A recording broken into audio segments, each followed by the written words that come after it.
Hi everyone, today I want to share with you the top 10 comps that I've had the most success with on PvE, and hopefully you will have success with these comps as well, now that this set is live on the servers. And we're going to start off with Sohm Lagoon. This comp is probably one of the easier ones to play since it's pretty cheap. We're only running one 4-cost champion, and one legendary that can't be replaced by something else. But the whole idea is that you need to have Lagoons early so that you can really snowball your economy to get to level 8 as fast as possible to try to get a top 4. And then you want to transition into this board, where you're running Sohm as your main carry, and his item is blue buff because he only has 40 mana, so then only 2 autos to cast, and then you want 2 AP items. Generally, I like Archangels a lot because Sylas can stall for a really long time, and Giant Slayer as well so you can get through those tanks, but other combinations like IE Jewel Gauntlet, Deathcap Giant Slayer, Deathcap JG, and all that all work. On Sylas, you just want triple tank items since he is your solo tank. Malphite is a bit tanky, but he's mostly in there to give us Bruiser and 6 Lagoon. The only thing you absolutely need with this comp is mages, so we get that through Sylas and Tilia, so that's why we play Tilia. And then we're also running Zyra to give us Whispers. This is so we can shred the resistances of the enemy tanks. This way, Sohm will deal a lot more damage with the spell. Bard is also in there to give us Mystics, and Bard is also overall a great champion, especially since he will make our entire team deal more damage. We also really want to have Sy'fen close to our Sohm so that she can give shields to our entire team, and also to make our team deal more damage because they all deal AP on hit with their auto attacks after they get buffed by Sy'fen. As for augments, you really want Blue Battery to make your Sohm cast even quicker. If you get Blue Battery 2, then you get 21 after casting, so then you don't want Blue Buff anymore, then you just want to go triple offensive on Sohm. We generally don't need a healing item because Sy'fen sustains us a lot with her shield, and generally we don't have enough damage if we put a healing item on Sohm because we're kind of all in on him. That's also why Celestial Blessing is a great augment as well, to get a little bit more healing on Sohm because you usually need a little bit in case you get jumped by an assassin or anything. And then also Luden's Echo is great to get more damage into your team as well. Here's an example of how you can pivot this board late game when you really are trying to get that first place instead of just getting a top 4. This board has a lot higher cap, but it's also more expensive, so we replace Tilia with Zoe, and then we replace Malphite and Zyra with Sy'fen. So now Sy'fen can actually be kind of like a support secondary carry-ish. He might be able to pick off a unit or two, and he's also really tanky since he is a dragon. But again, you want to make sure you have mages, and Zoe is also a fantastic mage to add in late game. There's also a lot more stuff you can do late game in terms of pivoting your comp, so let me know if you want an in-depth guides on this comp in the coming weeks. So next up, we got 6 Darkflight. This comp plays similarly to Syndicate Shaco from set 6, if anybody remembers that. You kind of want a fast 8, and then if you hit Rengar 3-star, you might be able to win the game. If not, you're just playing for a top 4. So you want a fast 8 and end up with this board. And then we're sacrificing Sejuani because she's kind of the weakest unit here. And then we want to give the new item, which is Protector's Vow. This gives a ton of shields, and it kind of snowballs a lot when you have this on almost every single champion. We don't want it on Rengar though, because he is kind of our main carry, so then we want to have triple offensive on him. And this item is actually not that bad on Swain, so that's why we allow him to get that. Items for Rengar are IE to make sure that his spell will always crit and his auto since he's an assassin. And then we want a healing item, the best one is BT. And then the last one is just another AD item, so you can go Deathblade, Hurricane, Last Whisper isn't bad, Giant Slayer isn't bad. And you can also go with like Edge of Night and Titans as well. On Swain, you really want Morello because he hits a lot of units with a spell. And then BT is fine because he gets a giant shield and he also heals for way more. Swain has built-in healing, so you can also drop BT and still be fine, because we really want to prioritize the 3 Rengar items and then to make sure we get that Protector Vow on all our Darkflight champions. So the Swain items aren't that important, but Morello is probably the best one. And then you can go either AP, healing, or tank as the last one. You can also put items on Graves to have him as a 3rd carry / support carry, and Graves just wants standard 80 items like IE, Deathblade, Titans, Last Whisper, Giant Slayer. Set kind of the similar items to Rengar. One thing that might be confusing to some of you is why we are frontlining Aphelios, but that's because we are getting this item for free on him. And with this item, we're shielding in 3 hexes around him, and we're not getting any value out of that if we like backline him, because then he's not shielding any of our front lines. But right here, he's going to be shielding our entire team. Also, Aphelios is a bit of a synergy bot here. He's just in there to make sure we give us 6 Starflight and also 2 Cannoneer to Graves. As for augments, Sy'fen Soul is really nice because then we give our entire team Guild. But if you get this augment, you can also swap out and put Kiana in here as well. So now we're giving our entire team Tempest and getting insane damage to everybody. Also, Cybernetic Implants is great to give more AD to Rengar, and also combat training since you're going to be running Rengar for a long time and he's going to be getting a ton of kills when he's your carry. He's going to be stacking up a crazy amount of AD and become just a terror in the late game.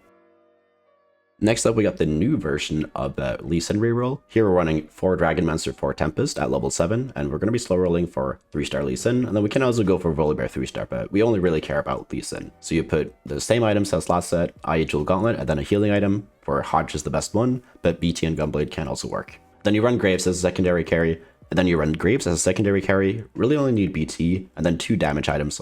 So IE is great, and Titans is also great on him because he will dash to the front line and take a lot of damage, and therefore stack it up very quickly. And once you are able to hit 3-star Lee Sin, you want to go to level 8 and play 6 Dragonmancers, then you put in Yasuo, and then you also put in Kai'Sa. And at this point, you are running way too many units, so then you can drop Ezreal and Kiana. And then the 7th unit is going to be anything based on your augments. If you get like Tempest Heart, then you can add that Kiana back in, for example, to give you for Tempest.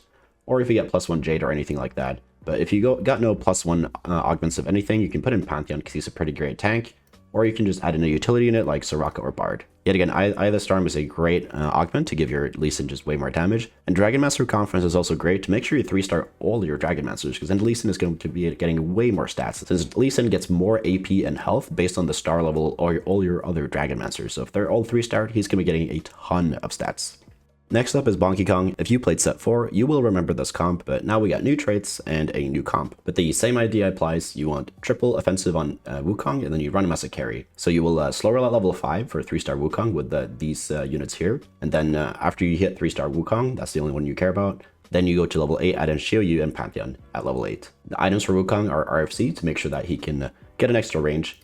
And since we're also running all other melee champions, then you want to make sure that he's actually able to hit other units and not be blocked off, because these are all in the way. In case like units are back here in the corner, then he'll just be standing still. But with RFC, he'll be able to attack him. And that's going to be really important when he's your main carry. Now, your other 2 items want to be 2 damage items, and the best ones are IE and Deathblade. Hurricane is also great, and Giant Slayer is also great. You will put your tank items on Jax, but I also like to remake him and put him on Pantheon later, because Pantheon is a great tank in this comp. The best augments are +1 Jade or Warrior, so you can go for 6 Warriors or 7 Jade at level 8, but here you can't really do that since we just need 1 more slot to get either 6 Warriors or 6 Jade in. But some other great augments are also Featherweights to make sure that Wukong gets even more attack speed, Combat Training, since we're going to be playing him from the very start, he's going to be getting a ton of AD, and Scope Weapons is also great, so we can drop RFC to go triple AD on Wukong. We don't really need healing on him, since the Jade statues give us a tiny bit of healing, and he'll also be pretty safe behind all these melee champions, and won't be taking that much damage. But also if you get like a Celestial Blessing, that'll really help. Also late game, you can also replace Nar with Soraka, and then she's going to be healing your team as well, and then you'll get even more healing onto that Wukong. Next up is Mage Reroll. This is kind of similar to Rise mages from the last set, but now we got Nomsy as the main 3-cost carry, or 6-cost carry since it's a dragon. You can only play this comp when it's the mage variant on Nomsy, since with a prodigy trait, she'll be switching between mage, cannoneer, and evoker. So make sure to check the Nomsy before you commit to this comp. But items for her are Sojin, since she has 90 mana, and then Jewel Gauntlet is great so that she can actually burst the backline, because this spell deals a lot of AoE when she ults.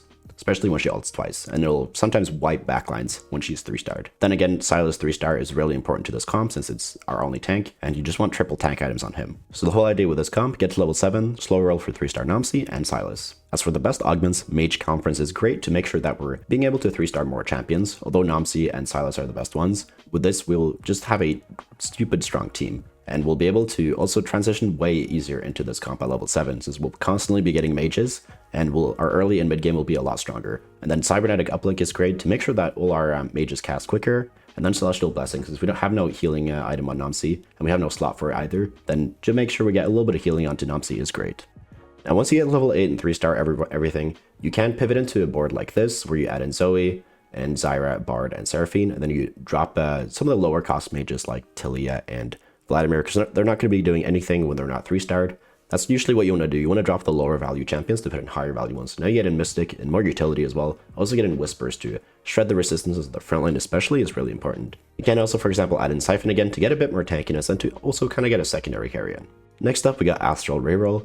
With this, you want to 3-star all your Astral champions, because then the loot you get is just insane, and you can actually snowball this very heavily. The hardest part though is being able to 3-star your Nidalee, Skarner, and Vladimir really quickly without taking too much damage. The game plan is to slow roll at level 5 with Nidalee, Vladimir, Skarner, Lux, and then another mage. These 5 units is like the ideal level 5 board while you're slow rolling for these 3 stars. Then once you're level 6, add in that Varus, and then your level 7 and 8 is usually Jace and Twitch, but they can also be 5 mage. You got a lot of options here as well. As for items, you want Sojin on Lux. She has 60 mana, but this Sojin gives additional AP, so we really want that over blue buff, even though they will make Lux cast just as quickly. And then Agile Gauntlet I really like to make sure we're bursting that backline down. But again, other AP combos work like Giant Slayer and Death Cap, Giant Slayer and Archangels, Archangels JG, etc, etc. Silas is our main tank. We don't need to 3-star him, but that's usually also one of our win conditions, but we want triple tank items on him. Skarner and Vladimir aren't really that strong 3-star units, so you don't really like itemizing those. Then you can also throw your standard AD items on Varus, like Rageblade, Deathblade, and Hurricane, like how you would play the Varus comp from the last set. As for augments, you really like econ augments with this comp to make sure you can get to that 50 gold as fast as possible to start slow rolling. Then also Featherweight, since we're running a ton of low cost units, and then Trade Sector as well, just even more econ augments. Econ augments are just so insanely strong in this comp. Next up, we got the Exodia Endgame Dragon comp. This is a comp you can only play in a couple of your games since you're running a ton of legendaries, but if you are able to hit this, you're going to be winning a lot of games. So here we are running Aoshin as our main carry, but we can also run Shyvana carry. I like Aoshin a bit more since he's way more consistent than Shyvana. And so it'll be similar to the one from the last set, Sojin, Gunblade, Archangels, the best items on him. And then we want to put our tank items on Terra, and Terra scales off of armor and MR, deals more damage the more stats they have. And so therefore I like to go double Gargoyle because they're going to be being attacked by a lot of champions and therefore get a ton of stats from this item. And then you can also throw crit/AP items on Shyvana to make sure that she can also carry. We have 10 units in here, but 4 dragons gives us +1 team size. Therefore we can also slot in an extra unit. I generally want to play Bard and Rakan, but you can also swap these out for example, Lee Sin if you want more Tempests. Or if you don't want to run Idis and you want to run like Shioyu over it instead if you hit that. Or if you want to drop Idis to play another dragon, then you can also swap these around. Like these 3 units here are they can be swapped around, but you definitely want to play these 3 dragons because they're the strongest ones in the end game. As for the best augments, anything that allows you to hit the dragons easier, like high-end shopping, or econ augments that lets you go level 9 sooner are the best ones. Also stuff like Second Wind to give you a bit more healing, and Stand United since you're running a ton of different traits.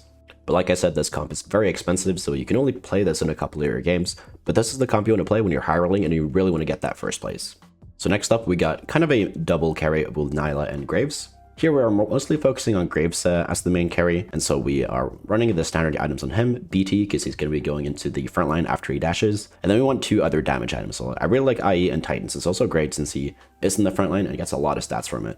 Nilah is an assassin, so we really want IE on her, and then she's going to be dashing around a lot, so I really like BT because she's going to be taking a ton of splash damage, and she will often dash into the front line, and then Giant Slayer as well to be able to take care of those frontliners. Then we also run triple tank items on Idis, and Idis is basically our only tank, so valuing 3 tank items on her is the most important thing. Then you either prioritize Graves or Nilah carry based on your augments, but generally you want to itemize Graves over Nilah. Then the best augments, Stand United, since we're running a ton of trait, this is a pretty horizontal comp. First aid kit, we got a lot of healing and shielding in this comp, so this augment is really good for this. And then Hotshot as well, to make sure that Graves deals even more damage, but also any other augment that just gives your team more damage in general is really nice for this. Next one up is Whisper Sy'fen. We're running Sy'fen as our main carry here, but Pantheon can also carry a decent amount with this shield, especially when he has Warrior. But Pantheon's role is more so to be a tank in this comp than a carry. This comp plays similarly to Bruiser Sy'fen from the last set. Have the same items on Sy'fen with BT to make sure he can always heal, because he's going to be dealing a ton of damage once he's stacked up Whisper enough. Rageblade to make sure he's stacking up Whisper quicker. QSS is there to make sure that he doesn't get CC'd and that he can keep auto-attacking. As for Pantheon, BT as well, since he gets that shield and also will heal a ton, since he will also be getting a ton of Whisper stacks. And then 2 tank items are the other ones you want to go on him. You can also itemize Yasuo later if you hit him, but generally it's going to be a bit hard to hit since he's a legendary at level 8. He's usually only going to be 1 star if you hit him, but once you hit Yasuo, you can toss some extra AD items onto him, but after you have triple items on Sy'fen and Pantheon. The best augments, again, first aid kit to make sure we're getting more healing onto the Sy'fen and Pantheon, then Ascension since we get pretty long fights in here, and then Best Friends as well just to get even more attack speed onto Sy'fen. The next comp is Reroll Zeri. You want to go for 3-star Zeri, and you can also go for 3-star Nomsy. And note that this only works when Nomsy has the Cannoneer trait, so make sure to check what the trait Nomsy is before you commit to this. The goal here, slow roll level 7 for 3-star Zeri. You can also go for 3-star Nomsy and Rakan, but 3-star Zeri is the main priority. And then we're running Idis as our main tank, so triple tank items on Idis is almost just as important as 3 items on Zeri. As for Zeri, went Rageblade because she has quite high base attack speed. Then Ai and Hodge are the ones I like the most. Although her spell deals a bit of AP, she will still deal mostly AD, especially once she got Cannoneer in. As for the best augments, Weak Spot is great in any AD comp where you don't have Last Whisper, and then also 2 other Cannoneer based augments are fantastic. Also, any other augments that gives you +1 of any traits. Since our level 8 isn't great in this comp, so if you get +1 Cannoneer, you can go 6 Cannoneers. +1 Guardian, go 4 Guardians. +1 Mystic is also nice because then you just get more Mystics into your team. And yeah, that's about it. All of these comps will be linked in an Imgirl album down in the description. And also let me know which comps you want me to make an in-depth guide on first, because I will be making in-depth guides on all of these at some point. So also make sure you subscribe to the channel. And thank you so much for watching, and I'll see you in the next video.